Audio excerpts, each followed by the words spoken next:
नमस्कार, auto park में आप सभी का स्वागत है।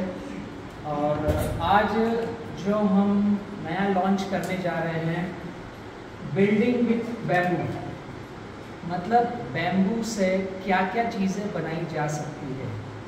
ये पूरे भारत ही नहीं, पूरे विश्व को आवश्यकता है कि बांस से हम क्या क्या चीज़ें बना लें। मेरा नाम बलराम किसान है और मैं ऑटो पार्क से आपको अभी संबोधित कर रहा हूँ। मेरे साथ में कुछ हैं जिनका मैं इंट्रोडक्शन करवा दूँ ताकि आप सभी को समझ में आए कि हम कहाँ पर हैं और क्या वर्कशॉप्स होने वाली है। मेरे साथ में ऑटो पार्क को लीड करने वाले हैं विंग कमांडर अंजलि अय्यर, जो 23 साल से एयरफोर्स में थे और अब सेल्फ सस्टेनेबल इन्वायरमेंट और इकोनॉमी को लेकर के भारत ही नहीं पूरे वर्ल्ड में आगे बढ़ रहे हैं कि जहाँ पर भी हरियाली की आवश्यकता हो वहाँ हरियाली की जाए और उसके साथ साथ उस हरियाली के साथ जो उस हरियाली से जुड़ रहे हों उन व्यक्तियों की इकोनॉमी भी उससे कनेक्ट होकर के बढ़ती रहे। आपने 23 साल तक भारत सरकार को एयरफोर्स में अपनी सेवाएं दी, अब वहाँ से निवृत्त होकर के अब देश को और प्रकृति को अपनी सेवाएं दे रहे हैं। थैंक यू अंजलि जी। मेरे साथ में हैं राजकुमार जी, आप महाराष्ट्र धारणी से हैं, अमरावती के पास से। और राजकुमार जी लगभग 12 से 15 साल से बैम्बू के कुछ इनोवेटिव चीज़ें बना रहे हैं, हस्तकला की चीज़ें, और बैम्बू के मकान बना रहे हैं, कॉटेजेस बना रहे हैं, बैम्बू बिल्डिंग्स बना रहे हैं, जो ऑटो पार्क के साथ जुड़ करके कहीं कहीं अपनी सेवाएं देना शुरुआत कर रहे हैं। राजकुमार जी, मैं आपसे ही जानना चाहूँगा कुछ चीज़ें कि मैंने सुन रखा है राजकुमार जी ट्रस्ट के साथ जुड़ करके एक कम्युनिटी बना करके, एक सिस्टम बना करके आगे बढ़ रहे हैं, तो थोड़ा परिचय आप दीजिए मुझे। नमस्कार, मैं राजकुमार धोटे हूँ और मैं ऐसे क्षेत्र में रहता हूँ जो जिसको मेड़घाट का कहा जाता है, और जो एरिया है वो एरिया को कहा जाता है कि वो कुपोषण एरिया है। ज़्यादा से ज़्यादा उस एरिया को माना जाता है कि मेड़घाट एक कुपोषण एरिया है, जिसमें पूरा इंडिया में कुपोषण एरिया बोलेंगे तो मेड़घाट आपको मिलेगा। उस जगह में मैं ऐसा काम कर रहा हूँ जहाँ पे बैम्बू से अलग अलग वस्तु बनाया जाता है, जिसमें बैम्बू के राखी है, बैम्बू के कान के डोल है, बैम्बू के लैंप है, बैम्बू का घड़ी है, टेबल लैंप है। ऐसे बहुत सी चीज़ बनाते हैं हम लोग, जिसमें जो हमारे जो आदिवासी महिला काम करती है उनको एक रोज़गार मिल रहा है। मतलब जहाँ पे आदिवासी लोगों को रोज़गार नहीं है वहाँ पे हम लोग एक रोज़गार का काम कर रहे हैं कि उनको रोज़गार मिले। बहुत बढ़िया। कितने व्यक्ति हैं आपके साथ ट्रस्ट में जुड़े हुए जिनको लेकर आप साथ में चल रहे हैं? हमारे ट्रस्ट में ऐसा तो महिलाओं ने प्रशिक्षण लिया है। बट अभी फिलहाल में 50 महिला ही काम कर रही है। 50 महिलाएं काम कर रहे हैं। आपकी टीम कितनी बड़ी है जो वर्क आप बैम्बू बिल्डिंग्स बना रहे हैं, बैम्बू के कार्य कर रहे हैं? बैम्बू बिल्डिंग के लिए हमारे पास में 150 कारीगर है। बट उसमें से कुछ निकलते चले गए, भी काम कर रहे हैं, जो सीख रहे हैं, जो अपने सेल्फ काम भी चालू कर रहे हैं, जिन्होंने अपना खुद का बिजनेस भी स्टार्ट किया है। और कुछ ऐसे लोग हैं जो सपोर्ट लेकर चल रहे हैं, कुछ लोगों ने खुद का ऑफिस खोल लिए, सब अपने अपने कर रहे हैं। एक्चुअली राजकुमार जी भी ऑटो की तर्ज और किसान पाठशाला की तर्ज पर ही आगे बढ़ रहे हैं, सीखना और सिखाना। मैंने काफ़ी समय से राजकुमार जी से रिलेशन बनाया है, समझे हैं, हम साथ में बढ़ रहे हैं। अब योग ऐसा बन रहा है कि ऑटो पार्क के बैनर के साथ राजकुमार जी पब्लिक में जिनको आवश्यकता है उनको हस्तकला की चीज़ें सिखाने के लिए आगे बढ़ रहे हैं। तो आज हम इनसे ट्रेनिंग्स लेंगे। जी राजकुमार जी, साथी आपके जो आए हैं जी, श्रीराम जी हैं, ये भी साथ में अपने ट्रस्ट में है शामिल, बैम्बू के बिल्डिंग्स बनाने में। मुझे ज़्यादा इंटरेस्ट है जो हमें हस्तकला सिखाएंगे, इनका परिचय दीजिए राजकुमार जी, मैं पूरा दे नहीं पाऊँगा। राम राम जी, राम राम। मैं देवदास धोटे हूँ जी, हस्तकला काम करता हूँ। ओके। बांस का एक परंपरागत धंधा है। कितने साल से कर रहे हैं आप? कई साल से, मतलब हमारे बांस का धंधा ही करते हैं। ओके। हम बांस का ही काम करते हैं। आज हम जो यहाँ पर इकट्ठे हुए हैं, एकत्रित हुए हैं, आप हमें क्या क्या बनाना सिखाएंगे आज आप? अपन तो जो पात्रदार बोलते हैं जी, और जो ट्रे जो आप मतलब जो अपने सामने देखेंगे ओके। वो अपन सिखा सकते हैं। मैंने कुछ चीज़ें सुन रखी है राजकुमार जी, अब क्या सिखाने वाले हैं आप बताइए। कान के डोल, राखी, कान के डोल और हाथ की चूड़ी, ट्रे भी सिखा सकते हैं। महिलाओं के लिए आभूषण की पूरी रेंज आप सिखाएंगे कि कैसे घर पे बैठकर बात से बनाई जा सकती है। ओके, और ट्रे भी ओके ओके सीखते हैं। और ब्रदर आपके साथ में है? राजू रोटी वो अपने छोटे छोटे आइटम बनाते हैं सर जी। इसके लिए समय लगता है जी अभी अपन बताएंगे 15,000 रुपये का ट्रे बनाएंगे हाँ। राखी के 2-3 आइटम ओके ओके बना काफ़ी सारी चीज़ें सकते काफ़ी हैं, सारी चीज़ें धीरे सीखना है। धीरे सभी चीज़ें बतलाएंगे। 1 महीना या 15 दिन के लिए आना पड़ेगा, सीखना पड़ेगा, बिल्कुल तो बिल्कुल वो परफेक्ट होता है। ओके। अभी कैसे जल्दबाजी 1-1.5 घंटे में हम कुछ नहीं करते। क्या नाम है आपका? राजू पाड़ी। राजू काले जी हैं जो हमारे साथ अभी वर्कशॉप में आगे बढ़ेंगे। सो हम हैं हिंगोनिया गौशाला, जयपुर, राजस्थान, और यहाँ पर अभी बैम्बू वर्कशॉप होने जा रही है। अभी वर्कशॉप के लिए मैंने जनरल छोटा सा एक परिचय दिया, बट अभी जो अतिथि हैं उनका एक छोटा सा स्वागत करना है हमें और फिर वर्कशॉप को स्टार्ट करना है। आप सभी मेरे साथ जो आए हैं राजस्थान के अलग अलग हिस्सों से आए हैं, सामने थोड़ा अगर दिखाएंगे उनको कितने व्यक्ति हैं हमारे साथ। एक छोटी सी वर्कशॉप, एक 3 घंटे की वर्कशॉप हम ले रहे हैं और जनरल चीज़ें अभी फर्स्ट इनिशिएशन शुरुआत हम कर रहे हैं बैम्बू बिल्डिंग वर्कशॉप की। तो मैं चाहूँगा कि राजकुमार जी आप हमारा अतिथि स्वीकार करें, और बहुत अच्छा लगा कि आप यहाँ पर आए हैं और हमें अनुग्रह कर रहे हैं आपकी कलाओं से, आपकी चीज़ों से। हमें मुझे ही नहीं बट पूरे देश को आप जैसे मित्रों की आवश्यकता है जो डाला है क्या जी। यह एक छोटा सा स्वागत बेला है कि आपने हमारा ये निमंत्रण स्वीकार किया, इसके लिए बहुत बहुत धन्यवाद। और जो कारागिर भी हैं आपके साथ, हम उनका भी सम्मान करना चाहेंगे।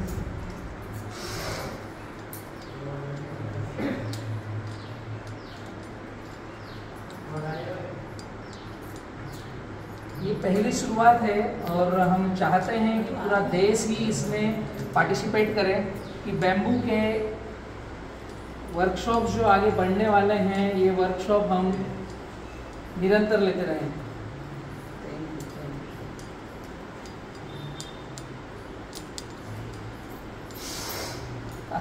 आप मूर्ति मत करेंगे।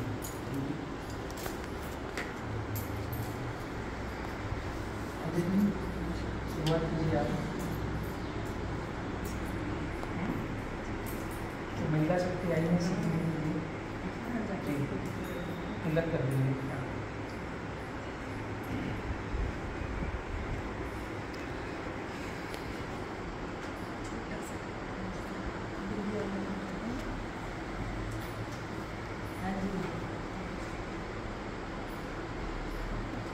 एक छोटा सा बेबी स्टेप है जिसको हम पूरे भारत ही नहीं पूरे विश्व तक पहुंचाना चाहेंगे कि बैम्बू के छोटे छोटे से आइटम्स बना करके हम खुद सेल्फ कैसे बन सकें।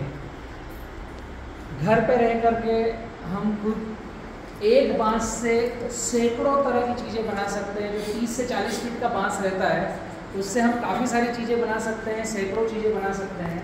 जो हम सोचते हैं कि बांस बिकेगा कहाँ, बेचेंगे कहाँ, वो सारी चीज़ें यहाँ पर मिलेगी। आप भी O2 की शुरुआत कर ही रहे हैं, तिलक के साथ ही आगे बढ़ें।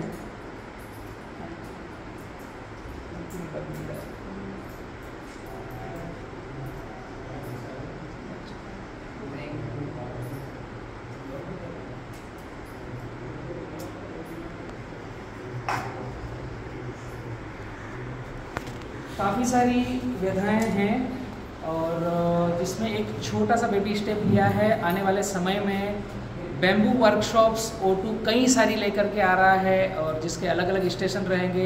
एक स्टेशन है बड़वानी मध्य प्रदेश में, दूसरा स्टेशन अभी बना है O2 पार्क का जयपुर राजस्थान, हिंगोनिया गौशाला।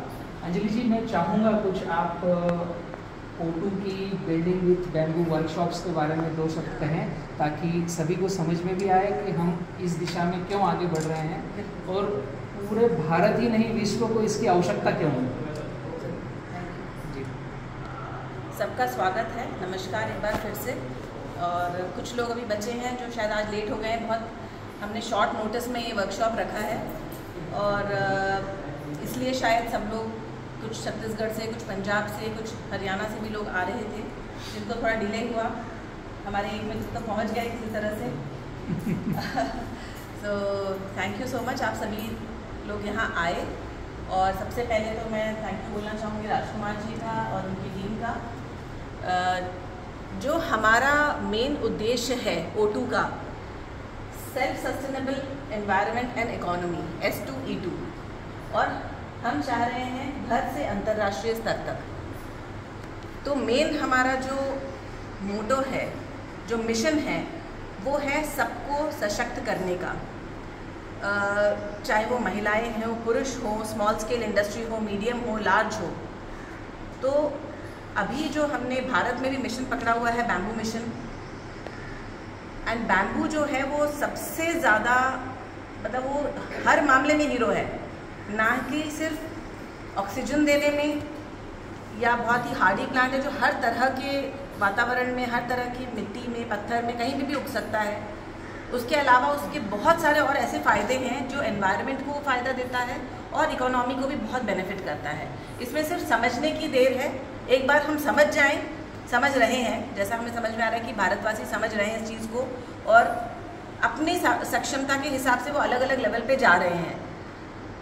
तो हमने एक छोटा सा स्टार्ट ये किया है कि एक हस्तकला का उपयोग बैम्बू को लेके कैसे किया जा सकता है, हस्तकला में किस किस तरह की चीज़ें बनाई जा सकती है। बनाने को तो हज़ारों आइटम हैं जो बन सकते हैं और उनमें बहुत ज़्यादा डेवलपमेंट भी हो सकता है। अगर मैं ऑर्नामेंट की बात करूं या ज्वेलरी की बात करूं, आभूषण की बात करूं, तो आभूषण बन सकते हैं जो कि रोज़मर्रा की ज़िंदगी में पहनने वाले भी, और बहुत आजकल के लेटेस्ट वैरायटी और डिज़ाइन के भी हर तरह के बन सकते हैं। हाउस होल्ड आइटम की बात करूं कि जो घर में इस्तेमाल होने वाली ट्रे हो गई, ग्लास हो गया, कप हो गया, मग हो गए, जग्स हो गए, स्पून, लैडल, चम्मच, काफ़ी सारे स्टैंड्स हो गए, वॉचेस हो गई। तो इस तरह की चीज़ें भी बहुत सारी बन सकती हैं। ऐसे करते करते अगर हम देखें तो 2000-3000 आइटम्स हैं जो बन सकते हैं। हाँ, ये सिर्फ हस्तकला की, मैं इसमें फर्नीचर डाल ही नहीं रही हूँ, इसमें मैं बड़ी चीज़ें डाल नहीं रही, मैं सिर्फ डाल रही हूँ जो हम एक सेल्फ हेल्प ग्रुप के तहत या हम कुछ लोग मिलजुल के ये काम कर सकते हैं, या एक घर में जब बड़ा परिवार हो, कोई बहुत बड़ा परिवार, वो मिल के भी ये काम कर सकता है। जैसे कि भारत के बहुत सारे कोनों में इस तरह का काम होता है, अलग अलग चीज़ों में। असम में बहुत सारी ऐसी फैमिलीज़ हैं जो चटाई बुनने का काम करती हैं, और वो चटाई बुनना जो है वो पूरी उनका फैमिली का ही उद्योग है एक तरीके से, और वो हर जगह काम आता है। तो हमारा ये स्टेप है कि हम आप लोगों को मोटिवेट करें, आप लोगों को बताएं कि किस तरह की चीज़ें बन सकती हैं। हमारे साथ काफ़ी ऐसे लोग हैं जिनके पास, रामस्वरूप जी हैं जिनके पास करीबन 500 SHGs हैं, सेल्फ हेल्प ग्रुप्स हैं। ये बहुत बड़ी बात है, ऐसे लोगों का हमारे साथ में होना। काफ़ी लोग ऐसे अटैच्ड हैं जिनके पास में अलग अलग ट्रस्ट्स हैं, ग्रुप्स हैं। तो ये चीज़ें जब उन लोगों तक पहुँचेंगी, किस सेल्फ हेल्प ग्रुप को क्या रिक्वायरमेंट है, तो उसको और सक्षम बनाने में हम आगे बढ़ सकते हैं। और ये सारे जो छोटे आइटम्स हैं, कहने को है राखी, कहने को है कान की बाली, लेकिन इसका इंटरनेशनल मार्केट में बहुत ज़्यादा डिमांड है। अगर हम इसको सही तरीके से देखें, आंकें कि रिक्वायरमेंट किस तरह की है, तो मल्टी मिलियनेयर बन सकता है कोई, सही जगह पर पहुंचा पाए, सही जगह पे। हाँ, सही जगह पे अगर हम सही पिच कर पाए इस चीज़ को, और किस मार्केट की क्या रिक्वायरमेंट है वो बताने के लिए हम हैं आपके साथ में, हम खड़े हैं। तो इस तरह की चीज़ें जब एक्चुअल मार्केट में जाती हैं और इंटरनेशनल मार्केट में जाती हैं, इसकी बहुत बहुत ज़्यादा डिमांड है इसकी इंटरनेशनल मार्केट में। तो हमारा मेन एम यही था। एक छोटी सी शुरुआत हमने करी है हस्तकला से, बट हमारे जो बिल्डिंग विद बैम्बू कॉन्सेप्ट है, बिल्डिंग विद बैम्बू वर्कशॉप, इसमें हम बैम्बू प्लांटेशन के बाद कौन सी वैरायटी किस काम में आती है से लेके कैसे सिलेक्शन करना है बैम्बू का, क्या किस तरह की बैम्बू किस प्रकार के काम में इस्तेमाल हो सकती है, फर्नीचर में कौन सी, कंस्ट्रक्शन में कौन सी, ऑर्नामेंट ज्वेलरी में कौन सी, मल्टीपर्पज़ में कौन सी, एनर्जी सेक्टर में कौन सी, वो सारी उन सब की चीज़ों का भी क्लासेस होंगी। साथ में कैसे ट्रीटमेंट करना, किस प्रकार के काम के लिए बैम्बू को कैसे ट्रीट करना, आभूषण के लिए कैसे ट्रीट करना और कंस्ट्रक्शन के लिए कैसे ट्रीट करना, ये बहुत ही अलग अलग तरीके की चीज़ें हैं। तो ये सारी चीज़ें ट्रीटमेंट होने के बाद उसकी कैसे आकार देना, उसकी जॉइंटिंग कैसे करना या उसको शेप कैसे देना, ऐसे छोटे छोटे छोटे कदम, ऐसे छोटे वर्कशॉप होते होते हम पहुँचेंगे बिल्डिंग बनाने तक। हर स्टेप, फाउंडेशन से लेके बिल्डिंग का हर स्टेप कैसे बनता है। तो हम एक यहाँ पे हम कह सकते हैं कि हम एक प्लेग्राउंड दे रहे हैं, हमारे जितने भी पार्टिसिपेंट्स हैं या दर्शक हैं कह लीजिए, हम आपको एक प्लेग्राउंड दे रहे हैं। Please join us. आकर के वो अपना प्रतिभा दिखा सकते हैं। हाँ, आप खुद अपने इनोवेटिव आइडियाज़ भी ला सकते हैं हमारे पास में, और इस मंच का इस्तेमाल करके या इस प्लेटफॉर्म का इस्तेमाल करके O2 पार्क के मंच का इस्तेमाल कर सकते हैं। यस, O2 पार्क के मंच का इस्तेमाल करके you can actually touch the sky. मतलब बहुत बड़ी इसकी सीमा है ही नहीं actually. So this is the small thing. Thank you आप सबका। जो अपने मित्र कारागिर आए हैं और हम काफ़ी देर से इंतज़ार भी कर रहे हैं और पार्टिसिपेंट भी यहाँ पर हैं, तो कुछ आप हमें सिखाइए। Thank you.